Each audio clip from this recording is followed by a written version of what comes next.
Welcome to the Peace Over Pieces podcast, hosted by Clara Baldwin. Peace Over Pieces is a non-profit domestic violence organization creating podcasts with victims while providing donations, hotline information, and resources. If you or anyone you know is in need of financial or emotional assistance related to domestic abuse, please visit our website for contact information. Now, without further ado, please enjoy the next episode.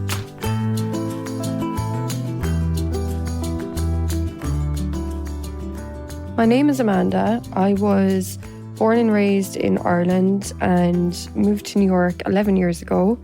I had a pretty normal Irish childhood. My mom stayed home to take care of me and my brother while my dad went out and worked. It was a pretty average, regular childhood in the 80s and 90s. Then things unfortunately changed when I was 11. My dad died really tragically at the age of 37 in a road accident. My mom was also 6 months pregnant with my sister. As you can imagine, it was a really hard time, and being the oldest, I had to grow up fast. I learned to be independent from a young age. I helped my mom take care of my newborn sister, and I had to navigate the already tough teenage years while also trying to manage my grief. It was a traumatic time, but I met my abuser several years before we actually started dating. We had a lot of mutual friends, always had an attraction to each other and were good friends, but never really seemed to be single at the same time. When we did get together, our first year together was amazing. He was so attentive and caring and kind and generous. We had so much fun together. I told him all of my passions, my fears. I really opened up to him in a way that I hadn't really ever to another guy before. He never really told me much about himself. He only ever really wanted to listen to my stories, which at the time I found amazing because most guys I had met only ever wanted to talk about themselves. He was all of the usual terms that I now know about: the Prince Charming, the perfect guy, the man of my dreams, all words I would have used to describe him. He told me he loved me very, very early on. It was all very quick and fast. Looking back now, years later, there were definitely little hints at what was to come. He seemed to drink quite a lot, and there were a couple of times where he let the mask slip while he was drunk, trying to start arguments, or he would compare me to ex-girlfriends who he had always said had treated him terribly. He had a very sharp tongue, and I remember being quite shocked a few times as it would just completely come out of nowhere. Nothing ever really seemed to cause it, but he would always blame me on drinking certain types of alcohol, which he would say didn't agree with him, and, we would just laugh it off. So after about a year together, we had planned to move to London together as our closest friends lived there, and we felt it was a good time as I hadn't been working due to recession and he wasn't happy in his own job. He had actually grown up in the US with Irish parents who had moved back to Ireland when he was a teenager, so he'd always planned to go back. So we decided to just go to New York for a couple of months before eventually moving to London as planned. I felt a little overwhelmed with it all as I didn't have much money, and I felt, we should wait a year. But he was determined and he promised me he would take care of me until I got on my feet. I was essentially giving up my quite happy life for him, but I wanted to be with him. The most bizarre thing I noticed is that from the second the wheels hit that runway in JFK, he changed. I can't explain it. He just felt different to me. His whole demeanour changed. I felt none of the usual warmth from him. I know now it was because he had just isolated me from everyone I knew, and he had all the power in the relationship, which was just what he wanted. We moved around from couches to couches of his friends for the first month or so, which was very stressful. I wanted to at least go and explore this new city that I'd never been to before, but he just wanted to sit in bars all day. He claimed we had no money for tourist activities and we were there to find work, not to do fun things. He would completely ignore me. He would talk to total strangers. And he would claim that, he was making contacts. Several incidents happened throughout those weeks where he completely diminished my feelings, and I felt like just an utter annoyance to him. When we finally found our own apartment, I felt that things would be better. I blamed everything really on just him being stressed with the move. Once we moved in, he put an awful lot of pressure on me to find a job, despite me only having a tourist visa and him saying that he was going to take care of me the whole time as I didn't have money. He started working in a bar and I would do just odd babysitting jobs. He worked day shifts and would stay out after his shift, coming home at all hours of the night. He would come home and then wake me up by banging on the windows to try and scare me. He would pretend that he didn't have his key when he always had it with him. He was essentially waking me up to abuse me. He would call me horrendous names. There was never a reason behind it, but he would always find one. And I would be left reeling, wondering what I had done. Maybe I was a horrible person. I mean, I must be if he was this angry with me. He would blare music, slam doors, crack his knuckles, and punch his palms with his fists to try and intimidate me.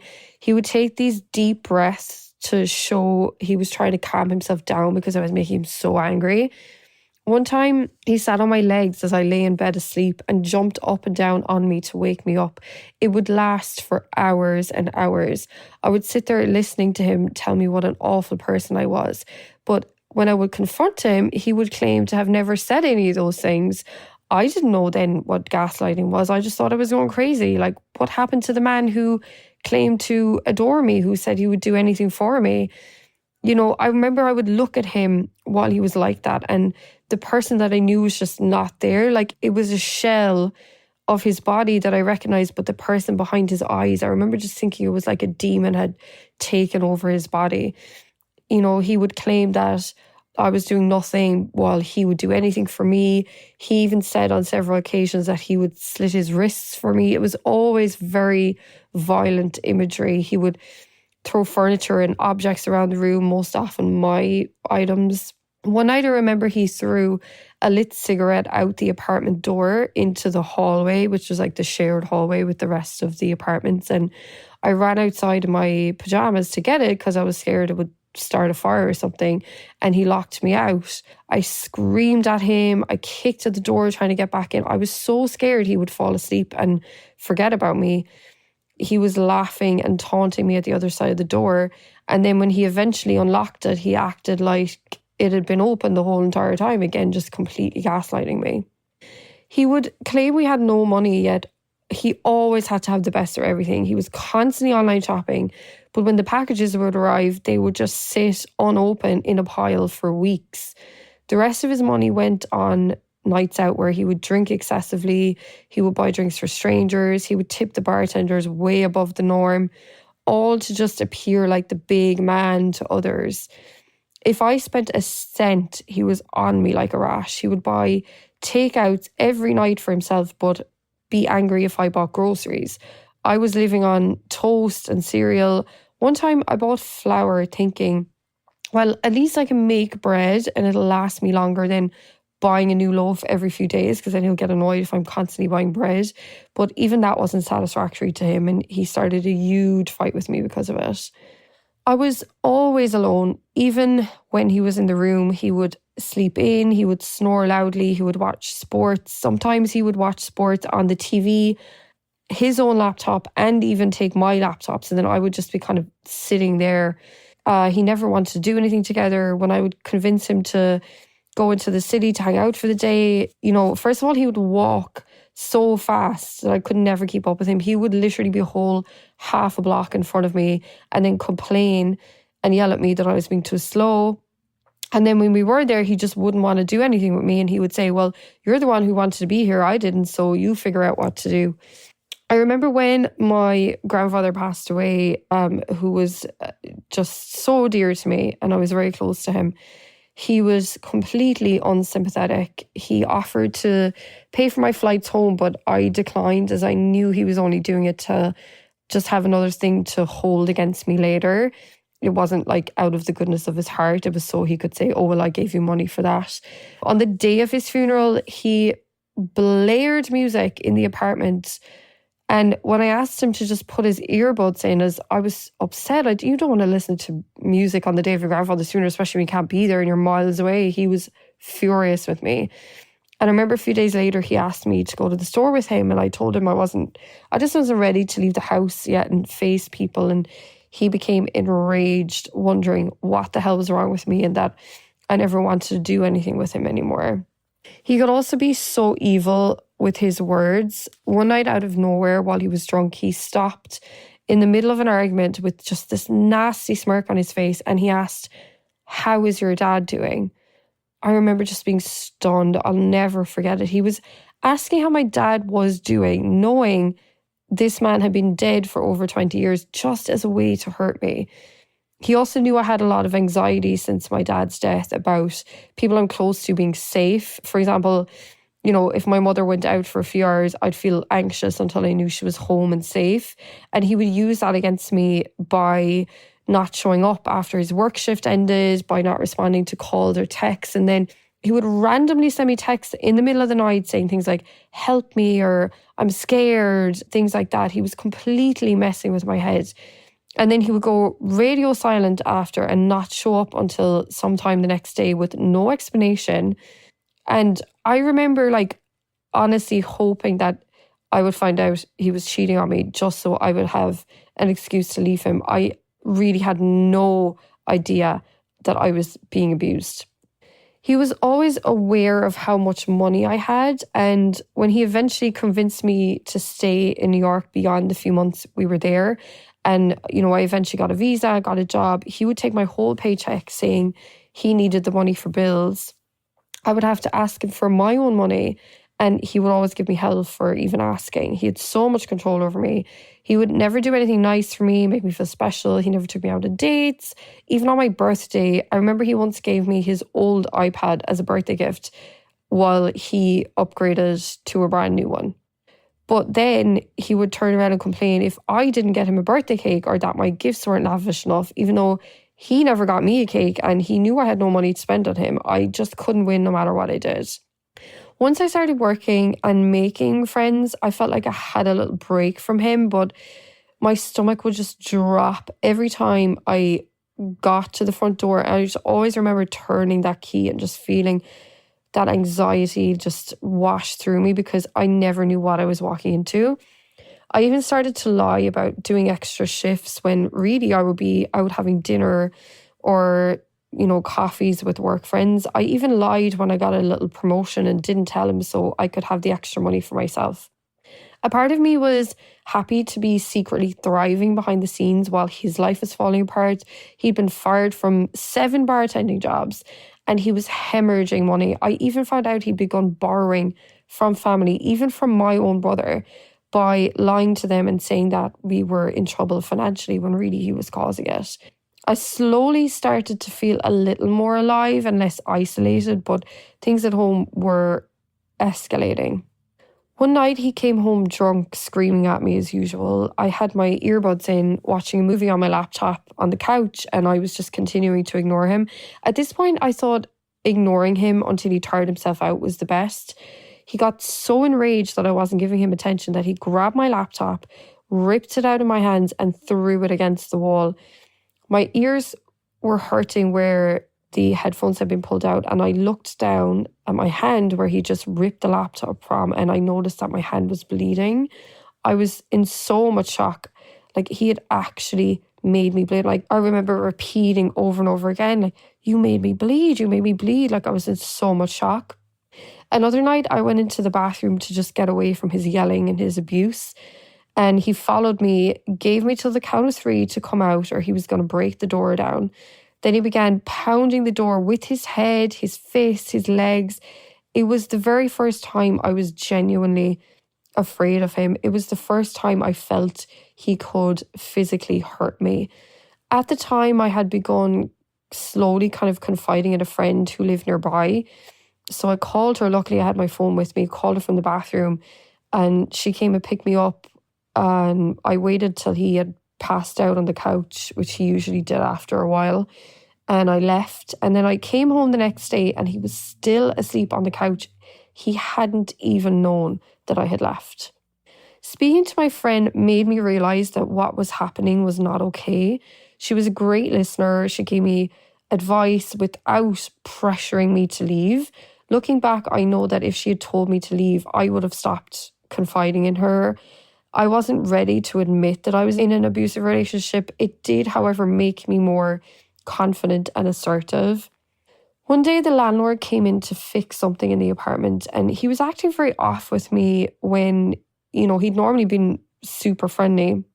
My abuser was out of the house at the time.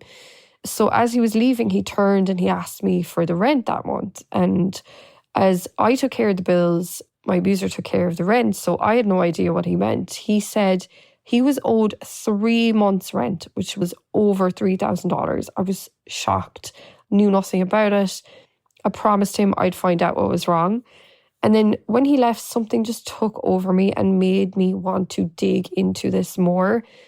I went to the drawer where we kept all of our important documents, IDs and, birth certificates, all of that stuff. And I even started checking behind cabinets, tops of shelves, tops of the cabinets and all of that.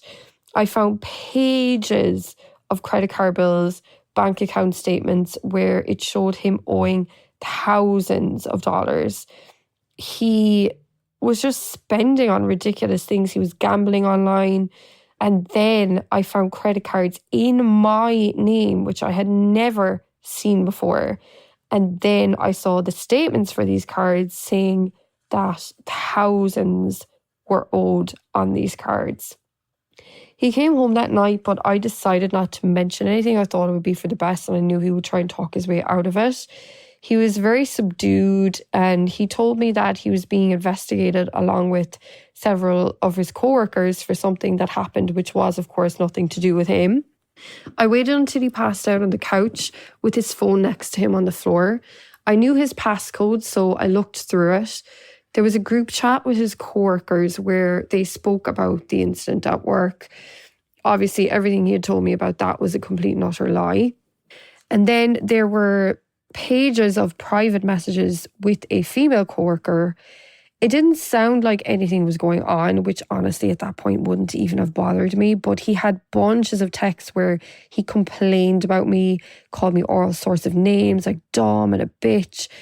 And she would laugh and give him sympathy, which is despite everything that was going on, how I was feeling in that moment, it's shocking to see you being complained about in such a way to a complete stranger. And then that person taking sympathy on him. It was just crazy. So I took pictures of the text with my own phone and then I sent them to a friend for safekeeping. At this point also, I had begun recording him secretly when he would abuse me. I was in the first instance was to kind of show him how he was behaving when he was drunk, because, the next day he would always pretend that he didn't remember.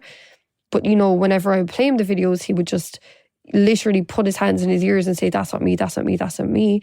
And then that eventually turned into me just kind of collecting evidence of the abuse, I guess, as a way kind of to prove to myself that it was real and that there was a pattern there. And, I was finally slowly starting to wake up to the fact that this was abuse. At this point, the physical and mental toll that the years of abuse had taken on me was beginning to be very noticeable. I was always skinny, but I looked gaunt and my skin had a greyish tone to it. I had horrific acne, which he will often tell me, we need to do something about this. I had a lot of stomach issues. I was riddled with stress and anxiety. My hair started falling out. I was always getting sick and feeling dizzy and weak. I had constant headaches. I couldn't concentrate. My friends would tell me that my voice sounded sad, that I didn't sound like myself. I was so sleep deprived because he would never let me sleep. One night I remember I had a 104-degree fever and he kept me awake all night, jumping on me on the bed, yelling at me, slamming doors, blaring music. He would come in and out of the room and flick the lights on and off several times in a row. It was just utter mental torture. My body was constantly tense, waiting for the next trigger, the next thing to happen. I felt intensely lonely all the time. I, looking back now, do not recognise. I made a plan to leave one day while we were sitting at home. It was what I considered back then to be a good day, meaning he was ignoring me by just sitting on his couch watching TV or whatever, and I was doing my thing. I remember just hearing him breathing, and this just intense anger washed over me. Like, how dare he sit there calmly while I am falling apart from what he's putting me through, for what he's been doing to me for the last several years. I'd never felt anger like it. And then out of nowhere, this peaceful calm just washed over me as I had this one thought: I don't have to put up with this anymore. I can walk into the kitchen right now, grab a knife and stab him, and then it'll be over. And the crazy thing is, this thought alone didn't scare me. I knew I would never actually do something like that. But what absolutely terrified me to my core was the blanket of calm and peacefulness that washed over me at the thought of doing it. I just felt this like nice heat wash over my body of like just feeling like I could fall asleep. I felt so calm.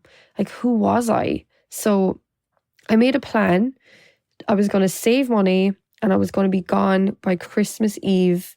I was going to pack my things while he was at work and be gone. 3 months later. And I thought, I can survive until then. I've done it for 3 years now. I can survive until then. But as they say, if you want to make God laugh, tell him your plans. So a few weeks later, after he came home drunk at 9 a.m, woke me up on my day off to abuse me, I had enough. I completely lost my mind. I remember completely seeing red around my vision. Like, they say you see red when you're angry. I remember my whole the outer side of my vision was just red, and I had total tunnel vision. My voice went to a pitch I couldn't even achieve again if I wanted to. I screamed at him, threw all of his belongings around the apartment. I hit him across the face with one of his shoes. And what did he do after he wouldn't let me leave the apartment? After he blocked the doors so he couldn't let me out, after he grabbed my shoulders, after he pushed me against the wall, he called the cops on me. I couldn't believe it. 5 male cops showed up, and he somehow, in his drunken state, managed to convince them that I was severely depressed and out of control. They came and offered to take me to a doctor to get me treatment. They even asked him if he wanted to press charges after I had hit him with his shoe. And I remember thinking, okay, you're in a room with 6 men right now. I remember feeling like I wasn't safe, like I needed to do something. I can't let them take me away. So I just became really calm. I told them I was fine. I said I didn't need to be seen by anyone, that I was okay. I just got a little angry, and then they left. And I calmly packed my bag. I called my friend. She was on speakerphone. She told me to come to her house. She said, put the phone down. I'll stay on speakerphone. Just pack a little bag and come to my house. So in the meantime, he came into the room taunting me about the cops being after me, that my visa was going to be taken away from me, not realising that my friend was hearing everything. And then when he realised that she was on speakerphone, he completely changed again. He was like, oh, are you okay? I've never seen you like that before. I know you've been depressed. Like, he was, then trying to manipulate my friend into thinking that, again, that there was something wrong with me, that I was severely depressed, suicidal, whatever. So I left the apartment. He chased me down the street trying to get me to come back until we got to the end of our block, which turns into the main street then. And obviously people were going to be around at that point. So, he never liked anybody to see anything wrong with him. He always wanted to appear to be Mr. Perfect on the outside. So then he stopped and went home, and I kept walking, went to my friends, and I never went back to him again. But it didn't end there. It took a good 2 years or more of him stalking me, bad-mouthing me to everyone, of me getting a protection order, having to take him to court several times before it finally stopped. I blocked him from everything, changed my phone number, but I did keep Facebook Messenger open as a point of contact. I never contacted him, but I felt like I needed evidence, just in case he was threatening me or anything. I wanted to have like some backup, and I had gotten the protection order. So I wanted to have that open as, some type of, if it continues to escalate after this. He would constantly text and call me on there. He had moved apartments at this point, but he sent me a picture one day of a handwritten letter addressed and stamped to me at that apartment, which I'd never lived in, just to try and entice me out, to try and get me to go to him. He got itemized billing on our phone bill, trying to find me. You know, like I said, I'd already changed my number, so it didn't matter at that point. He tried to convince me to give him my documents so he could do our taxes as a jointly do our taxes, so that, but we'll get more money that way and I'll give you all the money. I just want to, you to get everything that you can get, just being completely fake again, trying to entice me out, trying to get money out of me. He would blow hot and cold when I wouldn't respond, which I never once did. He would threaten constantly to have my visa taken away from me. I had to go and see a lawyer, as the visa that I was on had his name attached, and I had to be on that visa for another 2 years, but obviously I couldn't be with him anymore.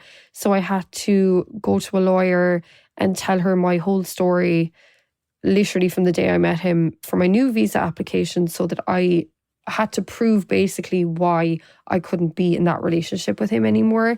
And it was a very, very, very stressful year of doing that, but I actually found it quite therapeutic because it was the first time I really fully told my story. So it's been almost 8 years now, and I'm completely free, but I'm always cautious. I'm always looking over my shoulder, making sure, I don't post my address anywhere or show pictures on social media of where I live. Looking back now, I know that nothing I could do would have made him stop the abuse, but it also wasn't my job to make him stop. Everything he did to me was wrong. Nothing I did caused it. He would have abused me whether I was the perfect woman or the worst woman. I wish for every woman to know that you are not at fault. All you did was love and trust a man who promised you the world. It took me years to recover. I had night terrors, anxiety for years. I struggled financially. I was at rock bottom. I had friends turn their backs on me, claiming I was exaggerating my story. It took me a long time to realize that I had in fact been physically abused. You don't need to be beaten in order to be counted as an abuse victim. It doesn't matter how attractive, smart, confident, assertive, wealthy, successful you are. We are all vulnerable to abuse. The image we have of the meek, quiet, weak housewife being the only version of an abuse victim is so old-fashioned, and it's just not true. Confide in your friends. And if you are being confided in by a friend who is going through this, just listen to them. Don't tell them he's a bad guy, you need to leave him. Understand and accept them when they go back to him, because inevitably that will happen. They say that it takes 3 times before a woman will leave their abuser. And the most dangerous part of an abusive relationship is when the victim decides to leave, because then the abuser has lost control and has nothing to lose. A few years after leaving, I realised I had an important story to tell, and I was bursting to tell it. I knew nothing of abusive relationships until my own happened, and I wanted everyone to be equipped with such vital, important information.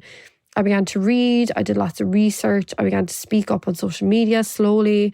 Then I was interviewed and chosen from hundreds to be part of the Allstate Foundation Survivor Network, which was a panel of 9 women who used their stories of abuse to spread the word and help others. I spoke with other survivors through that. I was interviewed for several publications. I began to speak out much more on social media. I started my own podcast called IPV and Me, where I tell my own story about what happened to me, what I've learned along the way.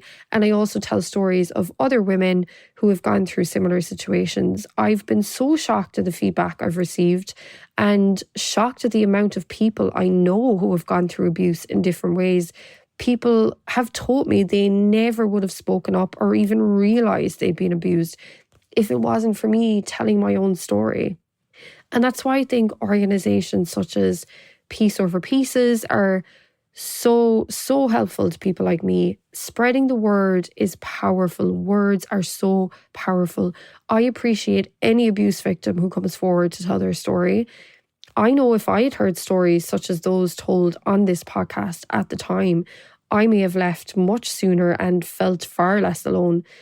All these years later, I'm so happy, I'm independent, I'm free. My freedom means everything to me, and that is all I can ask for. I personally wear my survivor badge really proudly. I'm not ashamed of it anymore. I used to be in the beginning. I feel really proud of what I overcame and proud that I'm now using that story to help other people.